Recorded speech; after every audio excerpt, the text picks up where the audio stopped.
Noong November 21 ay nag-post ng quotes at mensahe ang nanay ni Daniel Padilla na si Carla Estrada na tila ba may gustong sabihin ito. Ngunit idinaan na lang ito bilang isang cryptic message. Ito yung mga sinabi niya sa post sa Instagram.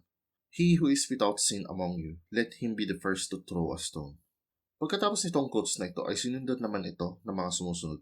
"Your past mistakes are meant to guide you, not define you. Hindi mo utang sa iba ang buhay mo. Huwag mong gawing props lang ang pagkatao mo para mapasaya mo lang ang iba. Pasayahin mo ang iyong sarili. Deserve mo yun. At kung ang iba ay hindi natutuwa, bahala sila. Kalungkutan na nila yun." So ayun nga yung post ni Carla Estrada.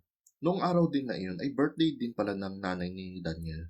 Usually, pag birthday ng isang celebrity ay nakikita ko na maraming bumabati na celebrity din. Isa sa mga napansin din ng mga netizen na walang pagbati ang naganap galing kay Catherine Bernardo.